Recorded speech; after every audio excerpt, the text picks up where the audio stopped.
Howard's production company with Brian Grazer, Imagine Entertainment, just inked a huge deal. The moment Ron Howard decided to break his silence on the long-rumored creative clashes behind the scenes of his latest passion project sent shockwaves through every corner of Hollywood and beyond. Rumors had swirled for months about tension on set, whispered disagreements over script direction and casting choices, and even speculation that the director had walked away from the project entirely.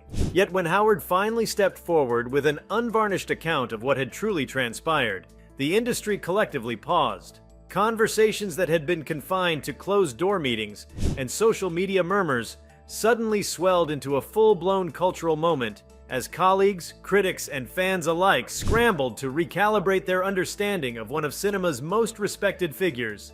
Before we start, hit the like and subscribe buttons for more exclusive news. He opened by acknowledging the very human complexity of collaborative storytelling, emphasizing that even the most seasoned professionals can find themselves navigating treacherous waters when passion for a project clashes with commercial imperatives. From the earliest days of pre-production, Howard had envisioned a deeply personal narrative that would challenge both his own creative instincts and the expectations of studio executives.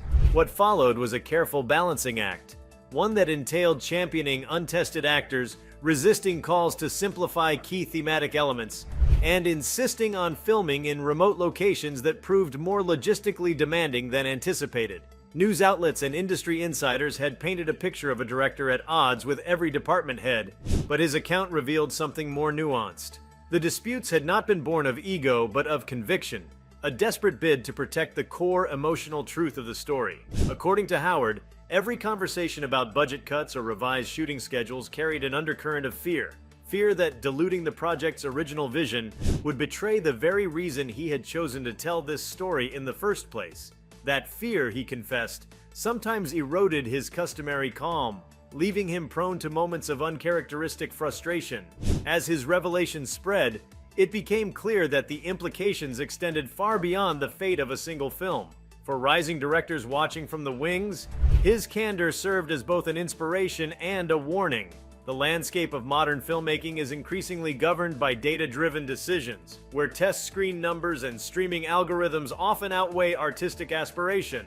Yet here was a revered filmmaker, one whose credits include some of the most beloved films of the past 4 decades, publicly articulating the tension between art and commerce, and challenging the notion that a director must always acquiesce to market pressures. Studios, too, took notice.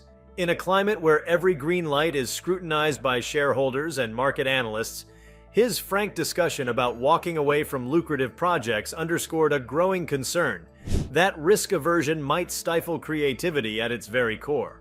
If a filmmaker of Howard's stature could entertain the prospect of abandoning a high-profile venture in the name of integrity, what message did that send to mid-level directors and first-time feature filmmakers? The answer seems self-evident, that protecting creative vision, even at the expense of budgetary guarantees, was a gamble worth taking.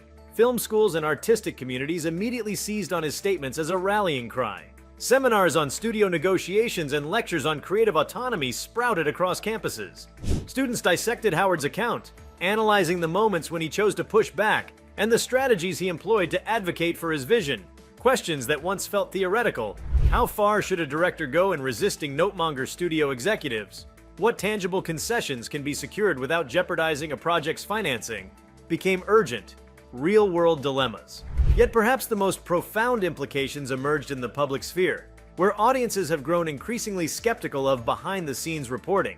For years, moviegoers have accepted that films undergo endless revisions, with final cuts often transformed to suit mass-market tastes. Howard's transparency peeled back that curtain, revealing the raw negotiations and creative battles that shape every major production.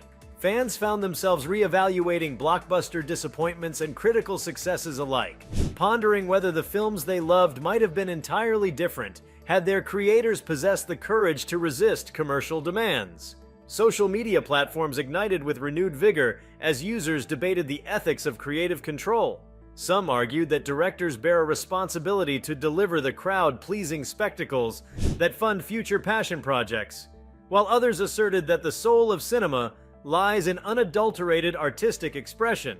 At the heart of the debate was a simple question: who ultimately owns a film's soul, the director or the audience? Howard's revelation forced a reckoning, inviting audiences to consider their own complicity in demanding formulaic entertainment. Trade publications scrambled to publish op-eds analyzing every nuance of his surprising admission. Some commentators warned that his stance risked alienating studio bosses and financiers, potentially limiting his access to big-budget tentpole films. Others hailed it as a masterstroke, suggesting that the very act of breaking silence would cement his status as a visionary willing to sacrifice safety for truth. In trade speak, it was a high-stakes maneuver with potential ripple effects across the industry's power dynamics. Casting agents paused to reassess how they pitched projects to intimately involve talent. If a director of Howard's pedigree could find himself at odds with scripts and schedules, how might emerging actors navigate similar tensions? The line between creative collaboration and conflict had never seemed thinner. Agents began advising clients to negotiate not only compensation, but also creative input, insisting on provisions that would allow actors to vet scripts and challenge directorial decisions when necessary. Streaming services, always hungry for exclusives, found new incentive to court auteurs. In a world where theatrical releases can hinge on franchise familiarity, the promise of unrestrained artistic freedom became a potent bargaining chip. Insiders now whispered about multi-million-dollar deals struck not on the basis of audience metrics alone, but on the assurance that directors would receive final cut privileges. What had once been an elusive luxury was suddenly normalized as a reasonable ask, a testament to the transformative power of Howard's public-facing dissent. Beyond the mechanics of production, his decision to speak out resonated on a deeper level, touching on the evolving role of the artist in society. In an era where creators are expected to be activists, brand ambassadors, and public intellectuals, his choice to address the inner workings of Hollywood underscored a broader shift. That audiences crave authenticity not only in performance, but in process. Documentaries, commentaries, and behind-the-scenes footage have long appealed to cinephiles, but Howard's statement bridged the gap between marketing shortcut and genuine disclosure, elevating the conversation to one about trust and respect between artist and audience. Critics of his move warned that the moment of candor might overshadow the art itself, yet proponents countered that the two were inseparable. They argued that understanding the struggles that shaped a film enriches its impact, allowing viewers to appreciate the triumphs and compromises woven into every frame. By lifting the veil on creative friction, Howard invited audiences not just to watch a film, but to engage with its process, fostering a sense of shared ownership that transcends the passive consumption model. As the dust settled, academicians began theorizing about a possible paradigm shift. Could the film industry be on the cusp of a new era in which transparency became part of the creative contract? If directors routinely disclose their battles with studios, might that lead to a more collaborative, less adversarial environment? Or would it breed cynicism, with every decision scrutinized for hidden agendas? Either way, the dialogue had fundamentally changed.